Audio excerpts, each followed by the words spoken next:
నమస్తే, welcome to career guide. ప్రస్తుతం మనతో పాటు ఉన్నారు ఇమిగ్రేషన్ లాయర్ రాహుల్ రెడ్డి గారు. సార్ నమస్తే అండి. నమస్కారం అండి. ప్రస్తుతానికి ట్రంప్ గారు తీసుకున్న డెసిషన్స్ ఎలా ఉన్నాయో మనం చూస్తూనే ఉన్నాం.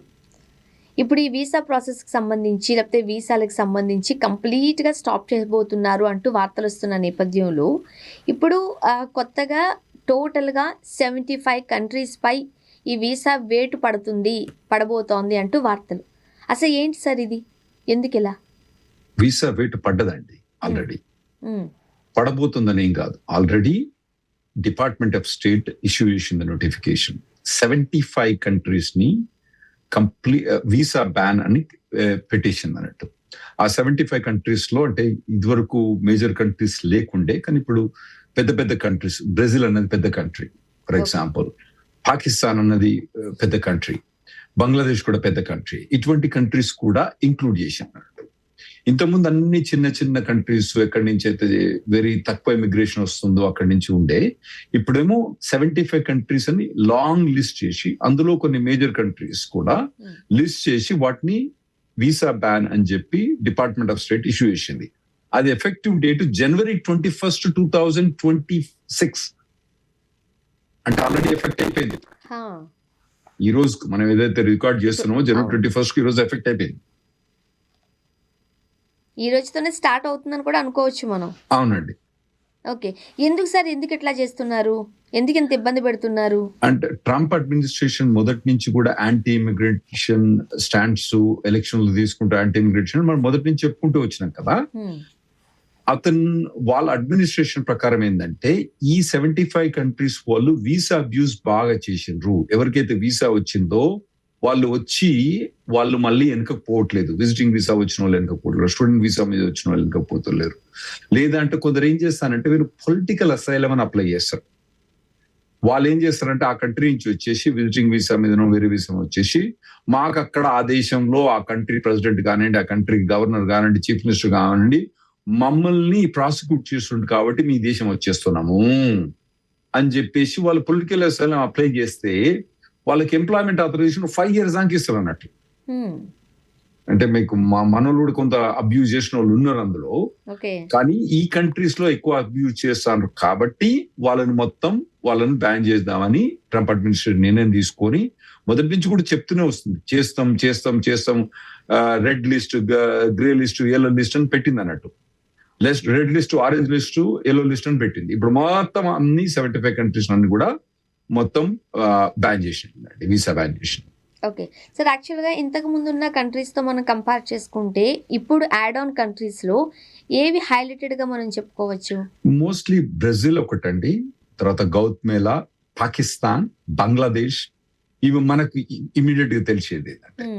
ఇంకా చాలా కంట్రీస్ ఉన్నాయి. ఇప్పుడు రష్యా ఉంది, ఇందులో సిరియా ఉంది, సుడాన్ ఉంది, సొమాలియా, సియరా లియోన్, అట్లా చాలా కంట్రీస్ ఉన్నాయండి మీకు. కానీ మన నేపాల్ కూడా బ్యాన్ చేసిండ్రు. నేపాల్, బంగ్లాదేశ్ అండ్ పాకిస్తాన్. శ్రీలంక బ్యాన్ చేయలేదు, ఇందులో శ్రీలంక లిస్టు లేదు. అంటే మన చుట్టుపక్కల కంట్రీలు అన్ని. భూటాన్ కూడా మర్చిపోకండి. భూటాన్ తర్వాత బంగ్లాదేశ్, నేపాల్, పాకిస్తాన్, ఇవన్నీ లిస్ట్ అయిపోయింది మనకి. అంటే మన పక్కనున్న కంట్రీస్ కొన్ని లిస్ట్ అవుట్ అయ్యాయి. మీరు అన్నట్టు శ్రీలంక కాలేదు, ఎందువల్ల అంటారు? మనకు డౌట్ వస్తుంది కదా. ఇంకోటి మయన్మార్ కూడా మన బర్మా అంటారు కదా, దాన్ని కూడా బ్యాన్ చేసిండ్రు. అంటే వాళ్ళ లెక్క ప్రకారం శ్రీలంక వాళ్ళకు కంట్రీ తోటి అవసరం ఉండొచ్చు, లేదా అంటే అక్కడి నుంచి వచ్చిన వాళ్ళు వీసా అబ్యూజ్ పర్సంటేజ్ తక్కువ ఉండదు వాళ్ళ ప్రకారం. అందుకోసం వాళ్ళ స్టేట్ డిపార్ట్మెంట్ లెక్క ప్రకారం ఆ కంట్రీస్ నుంచి వచ్చిన వాళ్ళు, అంటే శ్రీలంక నుంచి వచ్చిన వాళ్ళు అబ్యూస్ కంపారిటివ్లీ నేపాల్ కానివ్వండి, పాకిస్తాన్ కానివ్వండి, బంగ్లాదేశ్ కానివ్వండి, భూటాన్ నుంచి వచ్చిన కంట్రీస్ కన్నా వాళ్ళు అబ్యూస్ తక్కువ ఉన్నారు కాబట్టి వాళ్ళని లిస్ట్ పెట్టలేదండి. ఓకే, సో ఆల్రెడీ ఇది ఎఫెక్ట్ అయిపోయింది కాబట్టి యాక్చువల్ చెప్పండి, ఇప్పుడు టోటల్ గా ట్రావెల్ బ్యాన్ చేసేసినట్టేనా? ఎలా చూడాలి? టోటల్ గా కాదండి. ఏంటంటే వీళ్ళకి ఇమిగ్రెంట్ వీసాస్ ఏమో టోటల్ బ్యాన్ అండి. అంటే గ్రీన్ కార్డ్ ఇవ్వడం అన్నది వాళ్ళకు బయట దేశం నుంచి వచ్చేటప్పుడు గ్రీన్ కార్డ్ ఇవ్వడం. అంటే ఇప్పుడు ఫర్ ఎగ్జాంపుల్ అండి, ఒక పాకిస్తాన్ నేషనల్ అక్కడ పోయి గ్రీన్ కార్డ్ వచ్చుకున్నాడు, సిటిజన్షిప్ అయిన తర్వాత అతను పాకిస్తాన్ వచ్చి పెళ్లి చేసుకొని పెన్లాన్ని తీసుకుపోదలుచుకున్నాడు. పెన్లాన్ తీసుకుపోదలుచుకుంటే అతను I-130 ఫైల్ చేసి గ్రీన్ కార్డు ఫైల్ చేస్తాడు. ఇప్పుడు ఆ పెన్లాన్ గ్రీన్ కార్డు ఇవ్వద్దని చెప్తాడు. అది బంగ్లాదేశ్ కానివ్వండి, నేపాల్ కానివ్వండి, బర్మా అంటే మయన్మార్ బర్మా అంటది, ఇవన్నీ కంట్రీస్ అంటే ఇందులో బ్రెజిల్ అటువంటి కంట్రీస్ కూడా ఉన్నాయి. వీటన్ని కంట్రీస్ కూడా ఇమిగ్రెంట్ వీసా గ్రీన్ కార్డ్ అన్నది బ్యాన్ చేసింది. నాన్ ఇమిగ్రెంట్ వీసాస్ ఇప్పుడు కూడా వాళ్ళు ఇవ్వవచ్చును, అంటే H1B కానివ్వండి, F1 కానివ్వండి, B2 ఇవ్వచ్చు.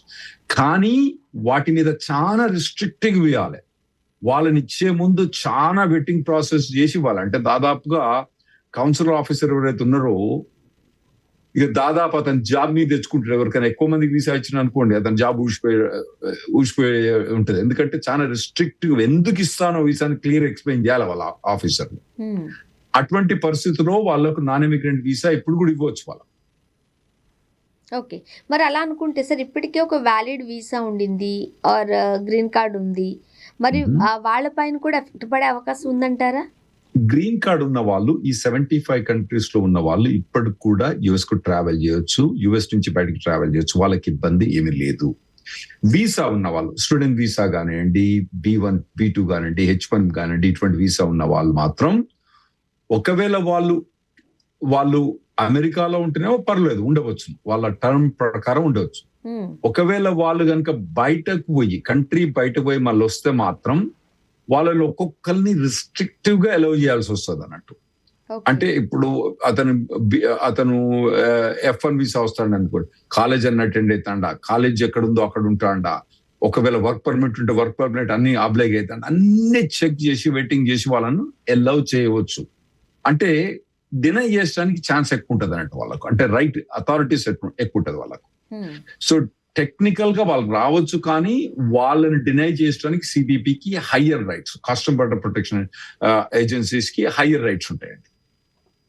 ఓకే, సో ఇప్పుడు ఈ 75 కంట్రీస్ లో మన ఇండియా కూడా ఉంది, రైట్ సార్? లేదండి, అమ్మో లేదు. సో మన అయితే భయపడాలా, భయపడక్కర్లేదా? కొంచెం భయపడితే చాలా. మీరు మంచి కనబడడం కాదు, మంచిగా మాట్లాడాలి కూడా అండి. అయితే ఈ 75 కంట్రీస్ లో మన ఇండియా లేదు. నేపాల్ ఉంది, బంగ్లాదేశ్ ఉంది, భూటాన్ ఉంది, బర్మా మయన్మార్ ఉంది, మన దేశం లేదు, మన దేశం శ్రీలంక లేదు, మిగతా మన చుట్టుపక్కల అన్ని దేశాలు ఉన్నాయి. సో మనకి ఈ బ్యాన్ వర్తించదు. అయితే ఈ బ్యాన్ వర్తించినంత మాత్రాన మనం అంత సంతోషించాల్సింది ఏం లేదు. కంప్లీట్ గా భయపడాలా, కొంచెం భయపడితే చాలా అని? కొద్దిగా బానే భయపడాలండి. ఇప్పుడు తుమ్ముతో ఊడ్చిపోయి ముక్కండి. ఎప్పుడు ట్రంప్ ఎవరిని బ్యాన్ చేస్తాడో మనకు అర్థం కాదు. ఉన్నదే 200 కంట్రీస్, 210 కంట్రీస్ ఉన్నాయి, అందులో 75 కంట్రీస్ బ్యాన్ చేసిండు. మన మీద కూడా తిక్కలేసింది అనుకోండి, టక్కన బ్యాన్ చేసే రకం. సో డెఫినెట్ గా మేము ట్రంప్ అడ్మినిస్ట్రేషన్ వచ్చిన కాంచి మనం ఈ ఛానల్ లో చెప్పేది ఏంటంటే, నాయనా మీరు ఇండియా పోకంటారు నాయనా, లక్ష్మణ రేఖ అన్నది US బార్డర్ దాటిపోకండి, అక్కడనే ఉండమని మొదటి నుంచి చెప్పుకుంటూనే వచ్చినాం. కొత్తగా చెప్పేది ఏంటంటే, ఇన్ని కంట్రీస్ మీద బ్యాన్ అయింది. ఇప్పుడు బ్రెజిల్ మీద అయింది, పాకిస్తాన్ మీద అయింది, బంగ్లాదేశ్ మీద అయింది, బర్మా మీద అయింది, నేపాల్ మీద అయింది. అంటే బర్మా మయన్మార్ అంటాం మనం, ఇప్పుడు నేపాల్ మీద అయింది. మనది అయ్యేది ఎప్పుడో చెప్పలేము. కాబట్టి ఒకటి ఏంటంటే మీరు ట్రావెల్ చేయకండి. సో డెఫినెట్లీ ఇప్పుడు మన మీద రిస్ట్రిక్షన్ టెక్నికల్ గా లేదు. మనోళ్ళు ఇప్పుడు కూడా టెక్నికల్ గా H1 మీద వచ్చి ఇక్కడికి స్టాంపింగ్ చేసుకొని పోవచ్చు. స్టాంపింగ్ మీద ఉన్న రిస్ట్రిక్షన్స్ మనం మొదలై చెప్పినాం. ఎందుకంటే ఇదివరకు డ్రాప్ బాక్స్ ఉంటే అది తీసేసిండు. ఆ తర్వాత ఏంది, వీసాస్ December 15th ఉన్న అపాయింట్మెంట్స్ అన్ని కూడా పోస్ట్ పోన్ చేసిండు. అట్లా చాలా రిస్ట్రిక్షన్స్ పెట్టిండు ఆల్రెడీ మనకు. అందుకోసం ట్రావెల్ చేయడానికి మొదటి నుంచి రిక్వెస్ట్, టెక్నికల్ గా ఇప్పుడు కూడా ఎవరైనా వచ్చి వీసా స్టాంపింగ్ చేసుకోవచ్చు. కానీ మన అడ్వైజ్ ఏంటంటే రావద్దు. ఈ బ్యాన్ లో 75 కంట్రీస్ బ్యాన్ లో మన కంట్రీ లేదు. ఓకే, మన కంట్రీ లేదు అని మీరు చెబుతూనే మరో పక్క కాస్త ఎక్కువగానే భయపడాలి అంటున్నారు. దట్ మీన్స్ ఇండియన్స్ ఇండైరెక్ట్ గా ఎఫెక్ట్ అవుతారు అనే కదా? అట్లా కాదండి. ఇప్పుడు మనందరం కలిసి గుంపు ఒక దగ్గర పోయినాం, ఓకే, వాడు పోలీసు వాడు వచ్చి టక్క 75 మందిని కాల్చి చంపేసాడు. మనం మిగిలిపోయి ఉన్నాం అక్కడ, అంతే కదా. అది అనంత మాత్రాన మనం కూడా ఎప్పుడు పోతాం అన్నట్టు ఛాన్స్ ఉంటది కదా. మరి వాళ్ళని తీసేసినప్పుడు మనం కూడా, ఇప్పుడు బంగ్లాదేశ్ పోయింది, ఆఫ్ఘనిస్తాన్ పోయింది, నేపాల్ పోయింది, పాకిస్తాన్ పోయింది, ఎన్ని కంట్రీస్ బర్మా అంటే మయన్మార్ పోయింది, ఎన్ని కంట్రీస్ అని కూడా ఛాన్స్ ఉంటుంది. కాబట్టి భయపడాల్సిన అవసరం ఎట్లా ఉంటుందండి మనకు. ఇంకోటి ఏంటంటే ఓవరాల్ గా వీసా మీద ఎక్కువ స్క్రూటినీ అయింది. ఎందుకంటే ఓవరాల్ గా ట్రావెల్ తగ్గిపోద్ది. ఏది నాన్ ఇమిగ్రెంట్ వీసా ఉన్న వాళ్ళు ఇదివరకు ఏంటంటే అంటే ఇండియాకి వచ్చేది, ఓకే, కజిన్ పెళ్లి ఇండియాకి వచ్చేది, ఈ తర్వాత సంక్రాంతికి ఇండియాకి వచ్చేది, దసరాకి ఇండియాకి వచ్చేది, క్రిస్మస్ ఇండియాకి వచ్చేది. ఇటువంటివి తగ్గిపోయినాయి ఓవరాల్ తగ్గిపోయినాయి. ఈ మిగతా కంట్రీస్ నుంచి మొత్తమే ట్రావెల్ బ్యాన్. కాబట్టి ఓవరాల్ గా నాన్ ఇమిగ్రెంట్ వీసా అనే వాళ్ళు అంటే వీసా మీద ఉన్న వాళ్ళు తక్కువ మంది ట్రావెల్ చేస్తున్నారు. కాబట్టి ఉన్న వాళ్ళ మీద రెస్ట్రిక్షన్స్ ఎక్కువ ఉంటాయి. ఎందుకంటే అక్కడ ఉండే ఆఫీసర్లు 100 మంది, ఇది వరకు 10,000 మంది ట్రావెల్ చేసేది. 10,000 మంది ట్రావెల్ చేస్తే వాళ్ళందరినీ స్క్రూటినీ చేసుకుంటూ కూర్చునేది అన్నట్టు, వాళ్ళకి టైం ఉండదు.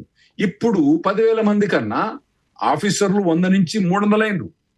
ఎందుకంటే కొత్త బడ్జెట్ ప్రకారం వాళ్ళకి ఎక్కువ స్టాఫ్ వచ్చిండ్రు, 100 నుంచి 300 అయినరు. 300 అయినరు, ట్రావెలర్స్ ఏమో 10,000 నుంచి 3,000. అంటే ప్రతి ఒక్కరిని పట్టుకొని నీ వీసా ఏంటి, నీ అయ్యవాడు, నువ్వు అయ్యవాడు, నీ జాబ్ ఎవడు, అందులో ఏం తప్పున్నా కానీ పీక్ బయటపడేసి అన్నట్టు. ఇదివరకు వాళ్ళకి అంత టైం లేకుండే, ఇప్పుడు టైం ఎక్కువైంది. కాబట్టి మనం భయపడాల్సిన అవసరం ఎట్లా ఉందండి. ఓకే సార్, ఇప్పుడు ఈ రీజన్ అంటే ఈ పాలసీ ఎందుకు తెచ్చారు? గవర్నమెంట్ చెప్పే రీజన్స్ ఏంటి, ఎలా ఉన్నాయి? గవర్నమెంట్ చెప్పేది ఏంటంటే ఈ కంట్రీస్ వీసా అబ్యూజ్ అన్నది బాగా చేస్తుందని రీజన్. కాకపోతే ఏంటంటే వీసా అబ్యూజ్ చేసే వాళ్ళని చేయాలి, కానీ అందరి బ్యాన్ చేయడానికి అది పొలిటికల్ స్టేట్మెంట్ అండి. ఇది మోర్ సోమాలియా మీద ఒక టార్గెట్, తర్వాత కొన్ని ఏంటంటే ఫర్ ఎగ్జాంపుల్ ఇప్పుడు పొలిటికల్ అసైలం అని ఉందన్నట్టు, వచ్చేసి ఏమంటారు అంటే మాకు అక్కడ ఆసిమ్ మునూర్ నుంచి మాకు భయం ఉందని చెప్పి వచ్చేస్తారు, వచ్చేసి పొలిటికల్ అసైలం అప్లై చేస్తారు. వాడు ఆసిమ్ మునూర్ అక్కడ పోయి మొత్తం డబ్బా కొట్టినోడు ఆసిమ్ మునూర్కి, అయినా కానీ అక్కడికి వచ్చి అట్లా ఆసిమ్ మునూర్ పే చెప్తారు అన్నట్టు. ఇక్కడ మన దగ్గర నుంచి కూడా ఉన్నారు అట్లా అబ్యూజ్ చేసేవాళ్ళు కొందరు. వచ్చి వాళ్ళు బీజేపీ పార్టీ అక్కడ పోయి ఏమంటారు, నేను గుజరాత్ నుంచి కాంగ్రెస్ పార్టీ అంటారు, లేదా అంటే ఖలిస్తాన్ అంటారు పంజాబ్ నుంచి పోయి. వాడు ఇక్కడ ఉన్నప్పుడు ఖలిస్తాన్ ఒక మాట కూడా అని ఉంటాడు, అక్కడ మోగన మొత్తం ఖలిస్తాన్ అంటాడు అన్నట్టు. ఎందుకు? మనకి ఎంప్లాయ్మెంట్ ఆథరైజేషన్ 5 ఏళ్ళు వస్తుంది. అట్లా ప్రతి ఒక్క కంట్రీ కూడా వాళ్ళ రీజన్స్ పెట్టుకొని అక్కడికి వచ్చి అబ్యూజ్ చేస్తాను అన్నట్టు. ఇటువంటి అబ్యూజ్ మొత్తం కంట్రోల్ చేసడానికని అతను రీజన్స్ ట్రంప్ అడ్మినిస్ట్రేషన్ రీజన్స్ ఇస్తున్నాడు. కానీ నేను అనుకునేది ఏంటంటే in general Trump administration political గా ఎలక్షన్ విన్ అయినప్పుడు ఏం ప్రామిస్ చేసిండు, నేను యాంటీ ఇమిగ్రెంట్ కాబట్టి నాకు ఓటేమని చెప్పిండు. ఫస్ట్ రాగానే సిటిజన్షిప్ తీసేసానికి ప్రయత్నించిండు. అట్లా చాలా ట్రై చేసేట్లో ఇది ఒకటి అన్నట్టు భాగం, యాంటీ ఇమిగ్రేషన్ పాలసీ ఒక భాగం అన్నట్టు. ఓకే, ఇప్పుడు ఈ గ్రీన్ కార్డ్ కి సంబంధించి కూడా వాటి కూడా బ్యాక్లాగ్స్ చూస్తూ ఉన్నాం కదా సార్ ప్రస్తుతానికి. అవునండి. ఒకవేళ మన ఇండియన్స్ అట్లా ఉండుంటే మన ఇండియన్స్ కి ఏమైతుంది? ఇప్పుడు యాక్చువల్ గా మన గ్రీన్ కార్డ్ బ్యాక్లాగ్ లో ఉన్న వాళ్ళలో మన ఇండియన్స్ కి ఇది అడ్వాంటేజ్. ఎందుకంటే employment based immigration, family based immigration రెండు డిఫరెంట్ తీరుగా పనిచేస్తాయండి. ఫ్యామిలీ బేస్డ్ ఇమిగ్రేషన్ ఎక్కువ ఏంటంటే కౌన్సిల్ ప్రాసెసింగ్ ఎక్కువైంది. కౌన్సిల్ ప్రాసెసింగ్ అంటే వాళ్ళు ఏం చేస్తారంటే, ఒక పర్సన్ యుఎస్ పోయింది అనుకోండి, అతను వాళ్ళ బ్రదర్ కు సిస్టర్ కు గ్రీన్ కార్డ్ అప్లై చేయొచ్చు. సరే చాలా ఏళ్ళు పడుతుంది, అది వేరే విషయం. అతను బ్రదర్ సిస్టర్స్ కి అప్లై చేస్తే బ్రదర్ కు సిస్టర్ కు ఫ్యామిలీకి కూడా గ్రీన్ కార్డ్ వస్తారు. అది ఫ్యామిలీ ప్రిఫరెన్స్ కేటగిరీస్ అంటారు. అందులో చాలా కేటగిరీస్ ఉన్నాయి. గ్రీన్ కార్డ్ హోల్డర్ భార్య గాని భర్త గాని, గ్రీన్ కార్డ్ హోల్డర్ పిల్లలు, అన్మ్యారీడ్ పిల్లలు అండర్ 21 కానీ అబౌవ్ 21 కానివ్వండి. ఓకే, తర్వాత సిటిజన్ అయిన వాళ్ళ పిల్లలు మ్యారీడ్ కానీ మ్యారీడ్ పిల్లలు కానీ అన్మ్యారీడ్ అబౌవ్ 20 కానీ, వీళ్ళందరి ప్రిఫరెన్స్ కేటగిరీస్ అంటారు అన్నట్టు. అయితే కానూన్ ప్రకారం లెక్క ప్రకారం ఎట్లుంది అంటే, ఒకవేళ ఫ్యామిలీ ఇమిగ్రేషన్ లో వాళ్ళకి కొద్దిగా అలొకేటెడ్ గ్రీన్ కార్డ్స్ ఉన్నాయి, ఒక 300,000 అప్రాక్సిమేట్లీ అనుకోండి. ఆ అలొకేటెడ్ గ్రీన్ కార్డ్స్ కనుక వాళ్ళు ఇవ్వలేకపోతే, ఓకే, ఆ గ్రీన్ కార్డ్స్ ఏవైతే ఉన్నాయో అవి next year employment based green cards వస్తాయి. అయితే మన ఎంప్లాయ్మెంట్ బేస్డ్ గ్రీన్ కార్డుల లైన్లు ఉన్న వాళ్ళు ఎవరండి? లైన్లు ఉన్నది ఎవరు? మనమే లైన్లు ఉన్నాం, వేరే వాళ్ళు లైన్లో లేరు. మన ఇండియన్సే లైన్లు ఉన్నారు. కాబట్టి వాళ్ళందరూ కూడా ఇండియన్స్ లైన్ ఉన్నారు కాబట్టి ఈ ఫ్యామిలీ బేస్డ్ ఇమిగ్రేషన్ కు రిస్ట్రిక్షన్ 75 కంట్రీస్ ఉన్నాయి. ఈ 75 కంట్రీస్ లో మేము లాస్ట్ 5-6 years నుంచి స్టాటిస్టిక్ తీసామండి. ఇందులో వాళ్ళకు కౌన్సిలేట్ లో వాళ్ళకు ప్రిఫరెన్స్ కేటగిరీలో వీసా ఇచ్చింది ఎంత అంటే 65,000 గ్రీన్ కార్డ్స్ వచ్చినాయి వాళ్ళకు. అంటే మాకు ఫైనాన్షియల్ ఇయర్ ఎప్పుడు స్టార్ట్ అయింది? ఇమిగ్రేషన్ కి October 1st స్టార్ట్ అయింది. అక్టోబర్, నవంబర్, డిసెంబర్, జనవరి అంటే 4 months అయిపోయింది. ఇంకా 8 months ఉంది. అంటే అప్రాక్సిమేట్లీ అబౌట్ 40,000 గ్రీన్ కార్డ్స్ మనం ఇంకా ఇచ్చేది ఉంది ఇయర్ ఈ పర్టికులర్ కంట్రీస్ కు. వీటిని బ్యాన్ అయింది కాబట్టి ఆ 40,000 గ్రీన్ కార్డ్స్ కూడా ఎంప్లాయ్మెంట్ బేస్డ్ ఇమిగ్రేషన్ కి వచ్చి పడతాయి నెక్స్ట్ ఇయర్. సో దీనివల్ల ఇండియన్స్ ఎవరైతే ఎంప్లాయ్మెంట్ బేస్డ్ ఇమిగ్రేషన్ కోసం వెయిట్ చేస్తున్నారో, నేను ఇంతకుముందు మనం చెప్పినా కదండి చాలా ఇయర్స్ వెయిట్ చేయాల్సి వస్తుందని, ఆ వాళ్ళందరికి కూడా అడ్వాంటేజ్ అయింది. అంటే మీరు క్వశ్చన్ అడుగుతుంది, ఇటువంటి సిచ్యువేషన్ ఇంతకుముందు ఎప్పుడైనా అయిందా? అంతే కదా సార్. మరి ఈ ఇబ్బందికరమైన సిచ్యువేషన్స్ ఫేస్ చేసి ఇబ్బందో లాభమో అన్న తర్వాత చూద్దాం. కొందరికి ఇబ్బంది కావచ్చు, కొందరు లాభం కావచ్చు. ఇండియాకు లాభమే కావచ్చు. లాస్ట్ టైం కోవిడ్ సిచ్యువేషన్ అప్పుడు ఏమైందంటే కౌన్సిలేట్స్ అన్ని కూడా చాలా మటుకు బంద్ అయినాయి. మనకు తెలుసు కదా, అన్ని కౌన్సిలేట్స్ చాలా మందికి కూడా బంద్ కాకుండా రిస్ట్రిక్షన్ గానీ అన్ని ఉన్నాయి. కాబట్టి అప్పుడు ఏం చేసిందంటే ఒక 140,000 extra green cards employment based కి వచ్చినాయి. ఎందుకంటే కోవిడ్ అప్పుడు వాళ్ళు మొత్తం ఫ్యామిలీ బేస్డ్ ఇమిగ్రేషన్ వాడలేకపోయినారు కాబట్టి చట్ట ప్రకారం ఆ 140,000 గ్రీన్ కార్డ్స్ ఎవరైతే ఫ్యామిలీ బేస్ కి ఇవ్వాలనో అది ఇవ్వలేదు. కాబట్టి ఆ 140,000 అనేది ఫ్యామిలీ ఎంప్లాయ్మెంట్ బేస్ కి వచ్చినప్పుడు ఏమైందంటే మన ప్రయారిటీ డేట్స్ October 2020లో ఏమైందంటే ఒక 4-5 years జంప్ అయింది అడ్వాన్స్ గా. దాదాపుగా 2010-2011 ఎర్లీ 2000 నుంచి January 1st 2015 దాకా జంప్ అయింది. కొన్ని ప్లేస్ లో 4-5 ఏళ్ళు జంప్ అయింది. అలాగే ఇప్పుడు ఈ 40,000 లాస్ట్ ఇయర్ కూడా ఒక 25,000 వాళ్ళు యూటిలైజ్ చేయకొచ్చినాయి. ఈ 40,000 ప్లస్ కానీ 50,000 కానివ్వండి, తర్వాత 25,000 లాస్ట్ ఇయర్ వచ్చినట్టు వస్తే మాత్రం మనకు ఈ గ్రీన్ కార్డ్స్ వచ్చే అవకాశం ఉంటది. ఒకరికి నష్టం అయ్యేది ఒక్కొక్కరు లాభం అయితే అన్నట్టుగా ఇది యాక్చువల్ గా ఈ 75 కంట్రీస్ కనుక బ్యాన్ ఇలాగే నడుస్తే వాళ్ళు ప్రొసీడ్ అయినట్టయితే వాళ్ళకు వచ్చే గ్రీన్ కార్డ్స్ మనకు వస్తాయి. అలా అనుకుంటే మన ఇండియన్స్ కి కాస్త ఒక రకంగా చెప్పంటే గుడ్ న్యూస్ అని సంతోషపడాల్సింది ఏం లేదు. ఎందుకంటే ఇప్పుడు కొందరు చంపేస్తే మిగతా వాళ్ళ తిండి మనకు వస్తుంది అనుకోవడం మరి ఇబ్బందికరమే. కానీ బురదల నుంచి అంతా మంచం మీద పడ్డట్టు ఇది మన ఇండియన్ ఒక గ్రీన్ కార్డ్ వెయిట్ లిస్ట్ కు అడ్వాంటేజ్. అంటే ఇదివరకు మూవ్ అయినట్టు 5 years మాత్రం మూవ్ కాదని అనుకుంటున్నా. కానీ ఇంకా ఈ సంవత్సరం ఇంకా ఎండ్ కాలే కదా, ఇంకా టైం ఉంది.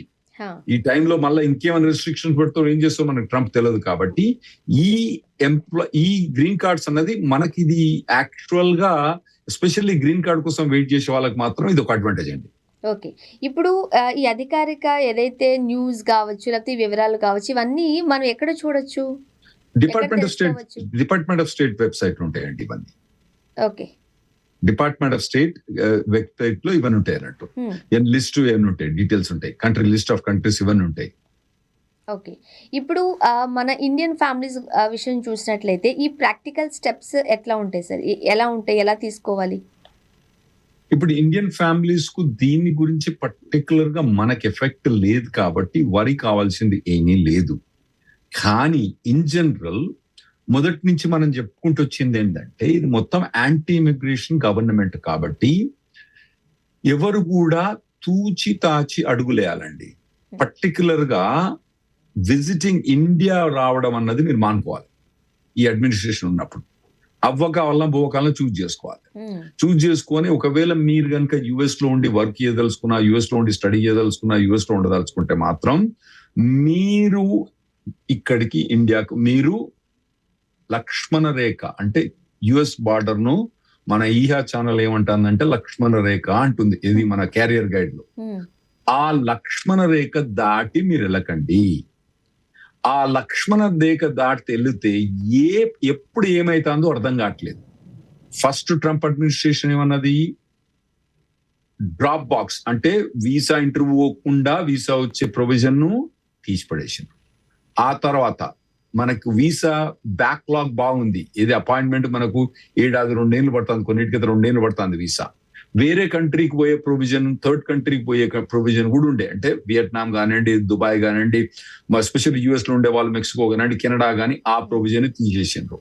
ఆ తర్వాత December 15th నుంచి ఏం చేసిండ్రంటే అన్ని వీసాలు కూడా పోస్ట్ పోన్ చేసి 4 నెలలకు, 5 నెలలకు, 6 నెలలకు పోస్ట్ పోన్ చేసి ఆటోమేటికల్ తెలియకుండా.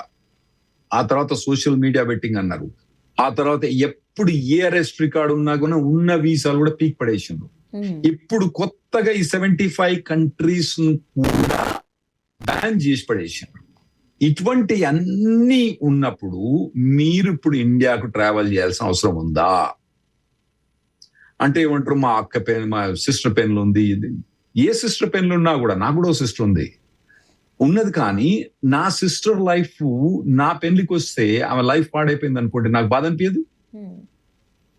మరి మీ సిస్టర్, మీ బ్రదర్, మీ సిస్టర్ ఎటువంటిదో మీరు నిర్ణయించుకోండి. అది సార్. ఇప్పుడు మీరు చాలా రీజన్స్ చెప్పారు అమెరికా తీసుకుంటున్న డెసిషన్స్కి సంబంధించి. ఇవన్నీ ఏదో గ్యాప్ వచ్చి తీసుకున్న సందర్భాలు కూడా కాదు. గంటకో నిర్ణయం, గంట కూడా కాదు, సెకండ్కో డెసిషన్ తీసుకున్నట్టుగా మనం చూస్తూ ఉన్న నేపథ్యంలో ముఖ్యంగా మన ఇండియన్స్ లేకపోతే మన తెలుగువారు ఎలాంటి జాగ్రత్తలు తీసుకోవాలంటారు? మీరు ఏం చెప్తారు వాళ్ళకి సజెషన్స్? ఫస్ట్ లక్ష్మణ రేఖ దాటకండి, అది మెయిన్. ఓకే, అది దాంతో ఏమైందంటే మీకు 70% ప్రాబ్లమ్స్ సాల్వ్ అయిపోతాయండి. లక్ష్మణ రేఖ దాటచ్చు. ఒకవేళ మీకు జాబ్ పోయింది అనుకోండి, B2 చేంజ్ అవ్వచ్చు, H1 నుంచి L1 నుంచి. తర్వాత మీరు అక్కడనే ఉండి మళ్ళీ B2 నుంచి మళ్ళీ H1 కన్వర్ట్ చేసుకోవచ్చు. ఒకవేళ H4 ఆప్షన్ ఉంటే H4 చేసుకోండి. లక్ష్మణ రేఖ దాటకండి. లక్ష్మణ రేఖ లోపట, లక్ష్మణ గీత ఏదైతే రేఖ గీత ఉన్నదో దాని లోపట ఉంటే మీకు 70% ప్రాబ్లమ్ సాల్వ్ అయిపోతాయి. మాకు వచ్చే తలకాయ నొప్పల్లా 70% ప్రాబ్లం ఏంటంటే వచ్చి ఇండియాలో స్ట్రక్ అయిపోతారు. నేను ఇండియా పోతారో అనుకుంటారు.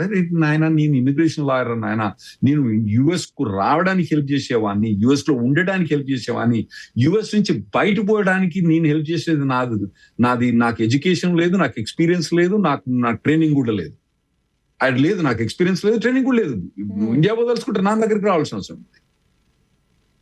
సో ఒకటి అది లక్ష్మణ రేఖ అన్నది మెయిన్ ఇంపార్టెంట్. ఇంకోటి ఏంటంటే ఎప్పుడు కూడా మీ వీసా H1B వీసా ఎప్పుడైతే ఎక్స్పైర్ అవుతుందో, లెట్స్ సే మీది June 30th, 2026 H1B ఎక్స్పైర్ అవుతుంది. మీరు ఏం చేయండి అంటే H1B ఫైల్ చేసినప్పుడు ప్రీమియం ప్రాసెసింగ్ అని ఉంటుంది, దానికి $2,800 ఎక్కువ కట్టమని చెప్తాను నేను. కట్టి ఏం చేయండి అంటే మీరు రిజల్ట్ అనేది June 30th లోపటినే తెచ్చుకోండి. మీకు June 30th, 2026 లోపల అప్రూవ్ అయిపోయింది అనుకోండి, ఎప్పటిదాకా అప్రూవ్ అయింది? 2029 దాకా అప్రూవ్ అయింది. ఇక మంచిగా సుకూన్గా కూర్చోవచ్చు కదా మీరు. సుకూన్గా కూర్చొని ఇండియా రాకుండా మీరు లక్ష్మణ రేఖ ఉన్నారనుకోండి, మీరు మంచుకుంటారు. లేదా అంటే మీరు ఆ H1Bని సాగదీసి జులైలో రిజల్ట్ వచ్చింది అనుకోండి, జులైలో రిజల్ట్ ఏమొస్తుందండి? అప్పుడు అప్రూవ్ కావచ్చు, డినై కావచ్చు, RFE కావచ్చు, ఇవన్నీ లేకుంటే జాబే పోవచ్చు, వాడే విత్డ్రా చేయొచ్చు. మీకు ఎటువంటి ఏ ప్రాబ్లమ్స్ అయినా కూడా మీరు లక్ష్మణ రేఖ దాటాల్సి వస్తుంది. ఏది June 30th మీకు గనక వీసా ఎక్స్పైర్ అయితే, I-94 కానీ I-797 ఎక్స్పైర్ అయితే, June 30th తర్వాత కనుక మీకు డెసిషన్ వచ్చిందంటే, నెగిటివ్ డెసిషన్ వచ్చిందంటే మీరు దేశం వదిలిపెట్టి రావాల్సి వస్తుంది. అది లక్ష్మణ రేఖ దాటుతారు. లక్ష్మణ రేఖ దాటితే మొత్తం మళ్ళీ ఇప్పుడు కొత్తగా ఒకటి 100,000 ఫీజు వచ్చింది. ఇంతకుముందు మళ్ళా 2016, 2017 ఏమైనాయంటే మాకు మస్తు వీసాలు డినై అయినాయండి. డినై అయితే ఏమైతే పోరగాళ్ళందరినీ మళ్ళీ పంపించేసి ఇండియాకు పంపించేసి మళ్ళీ అప్పుడు H1B ఫైల్ చేసి వెనక పట్టుకొచ్చినాం. డెలాయిట్ అటువంటి పెద్ద పెద్ద సంస్థలకి 30-40% H1B డినైల్ అయినాయి. చిన్న చిన్న కంపెనీలు కూడా డినైల్ అయినాయి. అయినా కానీ అప్పుడు పట్టుకొచ్చినాం. ఇప్పుడు కొత్తగా ఏంటంటే మీరు ఇండియాకు పోయి అక్కడి నుంచి మిమ్మల్ని H1B మళ్ళీ తీసుకురావాలంటే $1,00,000 ఫీజు కట్టాలి. ఎవడు కట్టాలండి? కంపెనీ కట్టాలి. సో అది అవాయిడ్ చేయడానికి మీరు అది ఫస్ట్ థింగ్. సెకండ్ థింగ్ ఏంటంటే మీరు ఎప్పుడు కూడా యుఎస్ కు పోయినప్పుడు ఇమ్మీడియట్ గా ఆన్లైన్ I-94 చెక్ చేయండి. ఓకే. అందులో ఏముంటదంటే అప్పుడప్పుడు ఏముంటదంటే స్వర్ణ గారు మీకు H1B స్టాంపింగ్ 2027 దాకా ఉంది. ఓకే, మీ I-797 H1B అప్రూవల్ 2027 ఫిబ్రవరి దాకా ఉంది. మీ స్టాంపింగ్ 2027 దాకా ఉంది. మనోడు ఏం చేస్తాడు, యుఎస్ కి వచ్చేసి ఆహా మంచిగా 2027 నాకేం ఇబ్బంది లేదు అని కూర్చుంటాడు. అయితే ఏమైందంటే దీని పాస్పోర్ట్ ఎక్స్పిరేషన్ ఎప్పుడు ఉంటుందండి, January 25th 2026 పాస్పోర్ట్ ఎక్స్పైర్ అయింది. వీడు ఎంటర్ అయినప్పుడు ఏం చేస్తాడంటే ఆ CBP కస్టమ్ బార్డర్ ప్రొటెక్షన్ వాడు ఏం చేస్తాడంటే, ఒరే నాయనా నీ పాస్పోర్ట్ ఇప్పుడే ఎక్స్పైర్ అవుతుంది కాబట్టి వాడు ఆన్లైన్ I-94 అనేది January 25th 2026 మటుకే ఇస్తాడు. మనోడు ఏం చేస్తాడు, అది చూడక ఎప్పుడు చూస్తాడు, మళ్ళా మార్చ్ ఏప్రిల్ 2027 లో చూస్తాడు. ఎప్పుడైతే ఎక్స్పైర్ అయిద్దో ఆ టైంలో, లేదా అంటే మార్చ్ 2026 లో చూస్తాడు. చూసి ఏమనుకుంటాడు, వాడు ఇల్లీగల్ అయిపోతాడు. ఇల్లీగల్ అయిపోతే మళ్ళా లక్ష్మణ రేఖ దాటాల్సి వస్తుంది. లక్ష్మణ రేఖ దాటితే మళ్ళా అన్ని శనులు ఉంటాయి మీకు. రావణాసురుడు ఉంటాడు, అందరు ఉంటారు అక్కడ. శూర్పణఖ ఉంటది, అందరు ఉంటారు. ఇంద్రజిత్ ఉంటారు, అందరూ ఉంటారు. లక్ష్మణ రేఖ దాటుతానే ఉంటారు, లక్ష్మణ రేఖ లోపల ఉండరు వాళ్ళు. సో ఇవన్నీ కూడా మీరు టెక్నికల్ గా అవాయిడ్ చేయొచ్చు. ఇంకోటి ఏంటంటే థర్డ్ థింగ్ నేను చెప్పేది ఏంటంటే టీవీకి మీరు సబ్స్క్రైబ్ చేయండి. మేము ప్రతి వారం వచ్చి మీకు క్లియర్ గా ఎక్స్ప్లెయిన్ చేస్తున్నాం. కొత్త వస్తాయి, అన్ని ఒక్కసారి చెప్పలేము మేము. ఈ వీసా బ్యాన్ అనేది కొత్తగా వచ్చింది, $100,000 అనేది కొత్తగా వచ్చింది, ప్రొడెన్షియల్ వీసా రివొకేషన్ అనేది కొత్తగా వచ్చింది, థర్డ్ కంట్రీ నేషనల్ పోయి స్టాంప్ చేసుకోవడం అనేది కొత్తగా వచ్చింది, డ్రాప్ బాక్స్ తీసేది అనేది కొత్తగా వచ్చింది, అన్ని ఆటోమేటిక్ వీసా పోస్ట్ పోన్మెంట్ కొత్తగా వచ్చినది. ముందేమొస్తుందో మేము చెప్పలేము, ప్రతి వారం చెప్పాల్సింది. కాబట్టి మీరు టీవీకి మీరు సబ్స్క్రైబ్ చేయండి. సో అంటే ఎవ్రీ వీక్ ఆ వీక్లో ఏం జరిగింది, ఎలాంటి డెసిషన్స్ తీసుకున్నారు, దానివల్ల ఎవరు ఎఫెక్ట్ అవుతున్నారు, మనం తీసుకోవాల్సిన జాగ్రత్తలు ఏంటి అని చాలా క్లియర్గా వివరిస్తున్నారు. Thank you so much Rahul Reddy garu. Thank you. Thanks వర్ణ గారు.